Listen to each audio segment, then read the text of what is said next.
Next on Cruising with Classic Cars and Hot Rods, Vern's 1969 Chevy Camaro 250.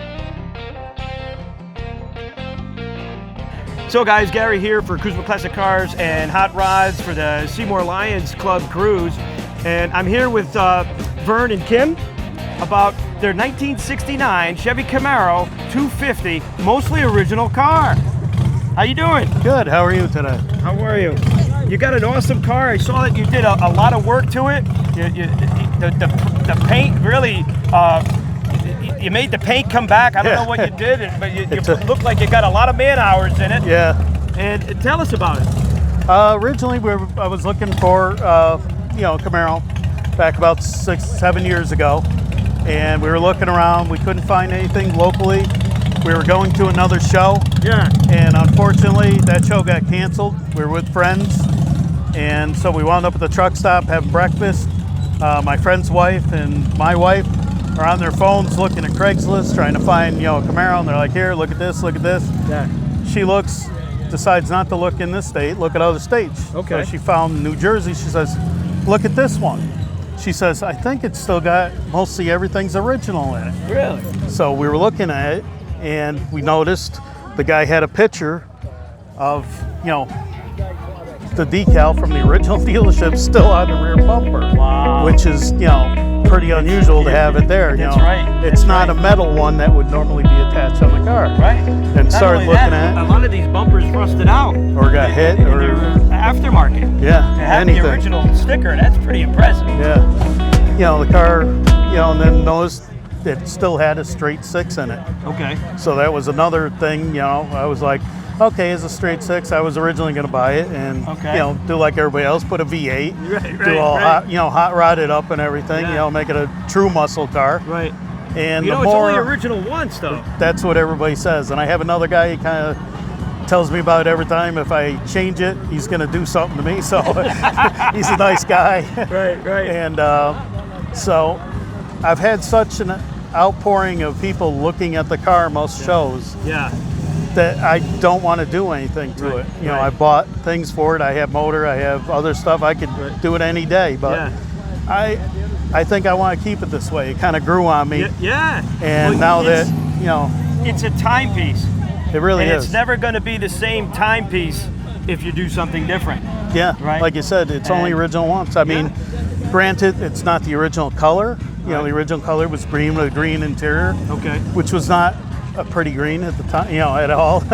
So, changing it. But what was nice, it's the same color combination as mine I had in high school that I rebuilt with my dad over many years and had for last year of high school. So nice. It's kind of brings back memories too of not having my dad and my mom around. Right. So it was kind of nice. And what you see with the car, I just basically changed the rims.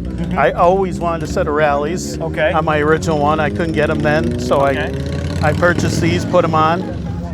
The rear spoiler wasn't even painted when I got the car. It was still original gel coats, original GM spoiler. Wow. They must have put it on years ago, the way they had it. Okay.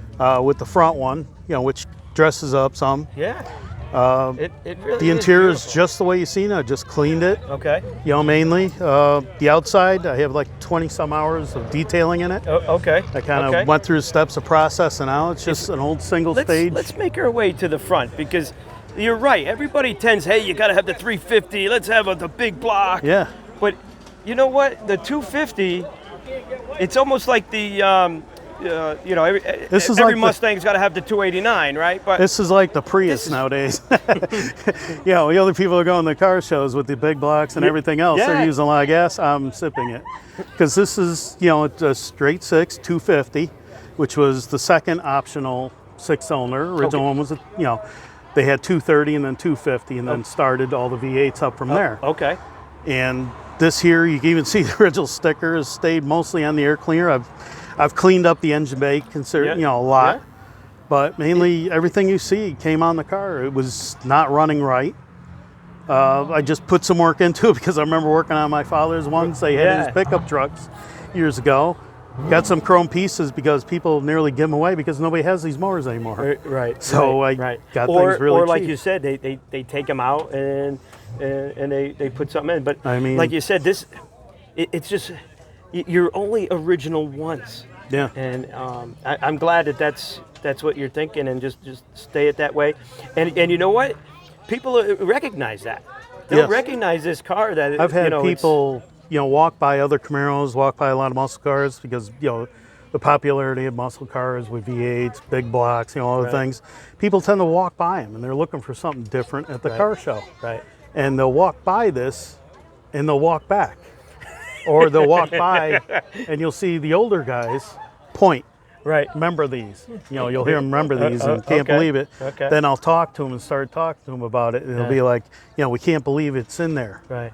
And they're pretty reliable too, right? It's great. I mean, it runs smooth. Once you get them tuned up pretty good, I mean, it's still running points in it. Okay. I put electronics, it spit it out. Right. It didn't like it. It didn't so like it. Okay. I stick. It's just very simple. It's a monojet, so it's only a single barrel carburetor on these. Okay. Tiny little carburetor like the size of your lawnmower. Right. So it probably gets good mileage now, right? It's not bad. It's it wasn't taken care of. It's a little under. Not powered. You gotta kind of keep it. Right. Quite a bit of throttle, but even then, it's not too bad. That's awesome. But like I said, you look at it and it's time capsule. It's got dents, dings. It is a time capsule. You're absolutely right. You see, things not right with it. Of course you do. Yeah. This was driven literally by a little old lady for most of its life down in New Jersey, within 10 miles of the original dealership she purchased it at. And she traded in a Corvair for this car.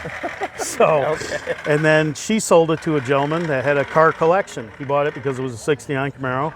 He had in like, not like a barn, like a cow barn or something, but like a warehouse barn type of deal. And had it all the way in the back because he had other cars that were all restored. Wasn't doing anything with it, and it sat in there for 15 years. Wow. This kid that knew him came by and said, I'm looking for a muscle car, something. You got anything for sale? He said, I have this older car in the back I never did anything with. Right. He, made him an offer on it, he sold it to him. Anyway, Vern, thank you so much Thank you for your time.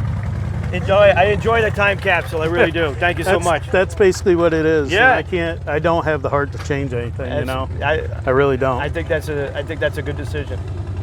Thank you. Thank you. Have a good one. Yep, you too. All right.